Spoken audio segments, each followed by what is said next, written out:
안녕하세요, 여러분. 오늘은 저와 함께 자기자비에 대해 이야기해 볼까 합니다. 사실 이 주제를 다루기 전에 여러분도 한번 생각해 보세요. 혹시 오늘 하루 혹은 요즘 자신에게 얼마나 친절했나요? 나 자신에게 얼마나 따뜻한 말을 건넸나요? 자기자비. 사실 이 단어는 좀 생소하게 느껴질 수도 있어요.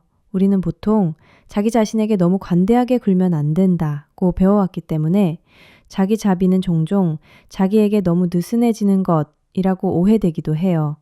하지만 사실 자기 자비는 우리에게 정말 중요한 선물입니다. 자기 자비는 자신을 있는 그대로 받아들이고 실수와 어려움을 겪더라도 자신에게 연민을 보내는 것이에요. 우리는 모두 불완전하고 그래서 나에게 실망하거나 자책하는 대신 나 자신에게 괜찮아, 이럴 수 있어 라고 말해주는 것이 필요하답니다. 유리 멘탈이거나 스트레스를 쉽게 받는 사람들은 매일 이런 걸 걱정해요. 내가 왜 이렇게 못했지? 왜 나는 항상 이런 어려움을 겪는 걸까? 라고 자책할 때가 많잖아요. 이럴 때 자기 자비는 스트레스 해소에 정말 큰 역할을 해요. 이런 자책하는 상황에서 우리가 자신에게 좀 더 친절하고 부드럽게 대한다면 스트레스는 그만큼 줄어든다고 해요. 우리가 스스로에게 부정적인 말을 자꾸 하면 그 부정적인 에너지가 계속 쌓여서 마음의 부담이 커져요. 그런데 자기 자비를 통해 내가 지금 힘든 건 당연하다. 이 어려움을 겪고 있는 건 나 혼자가 아니야. 라고 말해주면 그 부담이 조금은 가벼워질 수 있어요. 사람은 누구나 스트레스를 받고 있어요. 실제로 그 크기는 개인마다 다르고 상황마다 다르겠지만 특정한 사건이나 사고, 상황이 아니라면 어느 정도 비슷하다고 해요. 하지만 누구는 대수롭지 않게 넘어가는 일이 예민한 사람들은 심각하게 받아들이는 중요한 문제일 수 있어요. 실제 경험담을 말씀드리자면 저도 예전에 스트레스를 많이 받던 시절이 있었어요. 그때는 항상 왜 내가 이 정도도 못하지? 라는 생각에 휘둘리곤 했죠. 하지만 어느 날 우연히 자기자비에 대해 알게 되면서 조금씩 제 마음이 변하기 시작했어요. 괜찮아. 내가 부족할 수도 있지만 그건 나를 더 나은 사람으로 만들기 위한 과정일 뿐이야. 이런 생각이 들었을 때 마음이 한결 편안해지더라고요. 여러분도 혹시 오늘 하루 중 자신을 너무 혹사하거나 자책하지 않았나요? 나 자신에게 조금 더 부드럽고 친절하게 대해보는 건 어떨까요? 그럼 이제 자기자비를 증진시키는 몇 가지 방법을 함께 알아볼까요? 첫 번째 방법은 긍정적인 자기대화예요. 아침에 일어나서 자신에게 좋은 말을 건네는 거죠.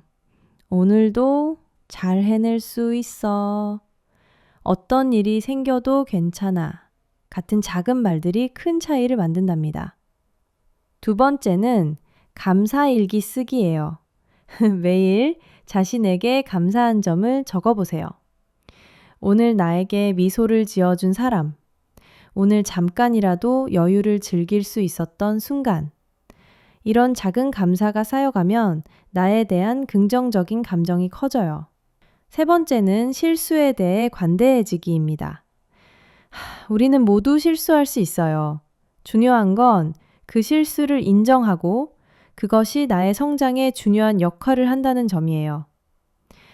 실수를 하더라도 나 자신을 꾸짖기보다는 괜찮아, 다음에는 더 잘할 수 있을 거야 라고 말해주세요. 이렇게 세 가지 방법이 자기 자비를 증진시키는 대표적인 방법인데요. 결국 자기 자비를 하는 이유는 스트레스를 받아들이는 태도를 바꿔 스트레스 시 오는 정신적 데미지를 줄이는 효과가 있어요. 다른 말로 하면 스트레스 호르몬이 낮아지게 하는 방법인데요. 결국 자기 자비는 단지 마음을 편안하게 만드는 것뿐만 아니라 스트레스를 실제로 줄여주는 힘이 있어요. 우리가 자신에게 연민을 보낼 때 우리의 몸과 마음은 안정감을 느끼고 이 안정감이 스트레스를 낮춰주는 거죠. 생각해 보세요. 여러분이 누군가에게 친절을 받으면 기분이 좋아지잖아요? 그 친절을 자신에게도 해주는 거예요. 나 자신을 위해 조금 더 사랑을 줘도 괜찮다 하는 마음가짐만으로도 스트레스는 자연스럽게 줄어든답니다. 이런 방법은 유리 멘탈, 스트레스를 쉽게 받는 사람뿐만 아니라 호르몬 변화가 있는 사람들에게도 도움이 돼요.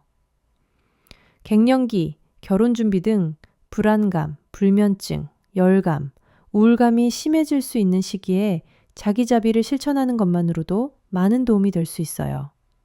그리고 이렇게 자기자비를 할 때 도움이 될 만한 건강기능식품들도 많이 나와 있어요.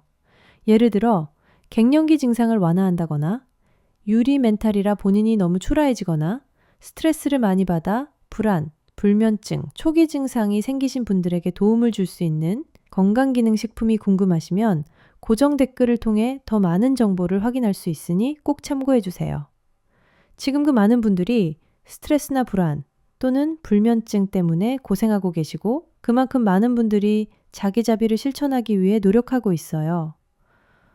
여전히 자책할 때도 있지만 그때마다 괜찮아, 내가 지금 최선을 다하고 있어 라고 마음을 다독이며 나아간다면 조금 더 따뜻한 마음을 갖게 되는 사람이 되지 않을까 해요. 여러분도 오늘부터 조금씩 자기자비를 실천해 보세요. 스스로에게 친절하게 대하는 것, 나 자신을 사랑하는 것은 정말 중요한 일이에요. 여러분도 충분히 잘하고 있고 그 자체로 소중하답니다. 오늘 영상이 여러분에게 조금이라도 위로가 되었기를 바랄게요. 우리는 모두 불완전하지만 그 불완전함이 우리를 더 특별하게 만들어요. 여러분, 힘내세요. 그리고 나를 사랑하는 법을 계속 배우세요. 감사합니다. 여러분의 하루가 따뜻하고 평안한 하루가 되길 바랄게요.